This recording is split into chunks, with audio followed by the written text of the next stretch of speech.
A ver, todos usamos Internet a diario, pero ¿alguna vez nos hemos parado a pensar en qué hay por debajo? Hay una especie de estructura invisible que lo organiza todo, que evita el caos y permite que funcione. Y no, no es magia, es pura ingeniería, una organización brillante. Hoy vamos a meternos de lleno en uno de sus secretos mejor guardados, el subnetting. Para empezar, vamos a plantear una pregunta que es clave para entender todo esto. ¿Cómo es posible que el mismo sistema de Internet, las mismas reglas, funcionen para una oficinita pequeña y a la vez para un centro de datos gigantesco?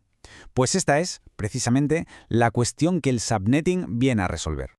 Y aquí vemos la escala del problema, que es brutal.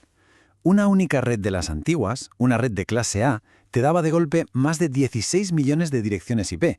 Es una cifra astronómica. Así que el reto no era tener suficientes direcciones, sino todo lo contrario. ¿Cómo hacemos para no desperdiciar la inmensa mayoría? Vale, vamos a sumergirnos en el dilema. El problema de fondo era la rigidez, la inflexibilidad de esos bloques de direcciones IP que se daban por defecto. Eran enormes, gigantescos y, la verdad, muy poco prácticos para casi todo el mundo. Vamos a repetirlo para que la cifra cale bien. Casi 17 millones de posibles cacharros conectados a una sola red.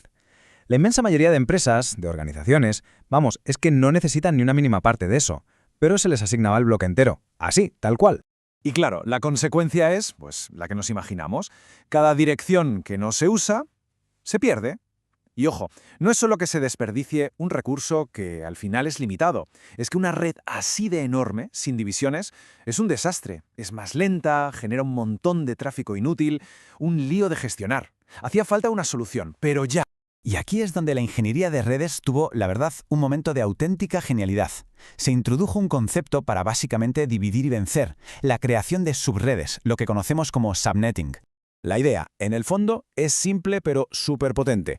En lugar de tener un único espacio de direcciones, un monstruo gigante, el subnetting lo que hace es permitirnos trocearlo en cachitos más pequeños y lógicos. Y al hacer esto, la red no solo se vuelve más fácil de manejar, sino que de repente es más rápida y segura. ¿Y cómo se hace esta magia? Bueno, pues aquí está el truco. Una dirección IP tiene dos partes, una que identifica a la red y otra que identifica al dispositivo, al host. Pues lo que se hace es, digamos, robar o tomar prestados algunos bits de esa parte del host y usarlos para crear nuevos identificadores de subred. En esta imagen podemos ver perfectamente ese préstamo en acción. A la izquierda, la máscara de red original, la estándar. Y a la derecha, fijaos cómo se han encendido 4 bits más. Esos 4 bits que hemos tomado prestados nos permiten crear 2 elevado a 4, o sea, 16 subredes completamente distintas. Y este es el punto clave de todo. En el momento en que tomamos prestados esos bits, la máscara de red original se transforma. Ya no define solo una red enorme, sino que ahora define la estructura de nuestras nuevas y más pequeñas subredes. Se convierte en una máscara de subred. La primera vez que se aplicó esta idea fue un paso de gigante, sí, pero tenía una limitación muy importante. Era un sistema de café para todos, una talla única que no siempre quedaba bien. Este primer método se conoce como máscara de subred de longitud fija, o FSLM. Su principal característica es que es rígido. O sea, si decides crear, por ejemplo, 8 subredes, las 8 van a ser exactamente del mismo tamaño. Da igual si una necesita 100 direcciones y la otra solo necesita 5. Esta imagen lo clava. Es como coger un pastel y cortarlo en porciones idénticas. Queda muy ordenado, sí, muy bonito, pero es súper poco flexible para las necesidades del mundo real, que casi nunca son tan uniformes. Y aquí es donde vemos el problema, ¿no? Pensemos en una empresa normal. El departamento de ventas, con 200 personas. Y al lado, finanzas, con 20. Pues con FLSM, a los dos se les da una subred del mismo tamaño. El mismo. No solo estás tirando direcciones a la basura, es que encima estás metiendo un departamento tan crítico como finanzas en una red gigantesca, mucho más expuesta. Así que el problema del desperdicio seguía ahí y traía problemas de seguridad. Claramente hacía falta algo más dinámico, una evolución. Y llegó en forma de una técnica que por fin resolvía el problema del desperdicio de una forma mucho más elegante y eficiente. Y así llegamos a la máscara de subred de longitud variable, o VLSM. Como el propio nombre ya nos va diciendo, la clave aquí es la flexibilidad.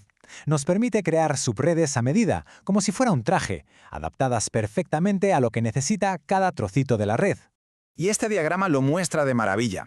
Tenemos una red local que necesita, pongamos, 250 ordenadores y luego una conexión entre dos routers que solo necesita 2 direcciones. Pues con VLSM a cada una se le puede dar justo el tamaño que pide. Y esto no solo aprovecha las direcciones al máximo, sino que aísla cada segmento, mejorando el rendimiento y la seguridad de todo el sistema. La comparación aquí es que no hay color, vamos. FSM es rígido, simple, sí, pero desperdicia un montón. VLSM es flexible, muchísimo más eficiente, minimiza ese desperdicio y es por supuesto el estándar que usamos hoy. La victoria es aplastante. El proceso para calcular con VLSM puede parecer un poco lioso al principio, pero en realidad sigue una lógica muy clara.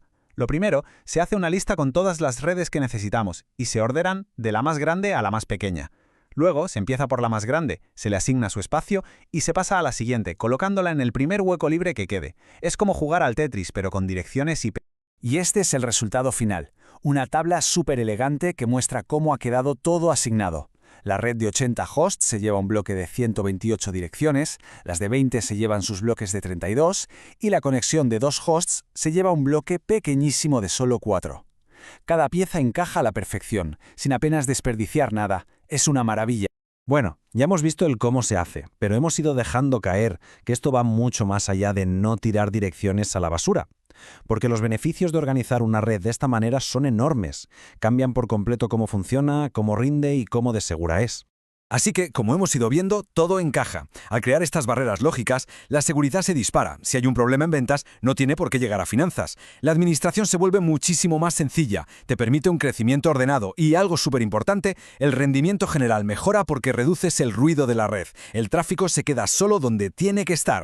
En definitiva, el subnetting es una de esas reglas invisibles, pero absolutamente fundamentales, que ponen orden en nuestro caos digital. Una solución súper elegante a un problema de escala masiva. Y esto nos deja con una pregunta interesante para pensar. ¿Qué otras reglas invisibles como esta hacen posible que nuestros datos viajen sin problemas por todo el mundo cada día?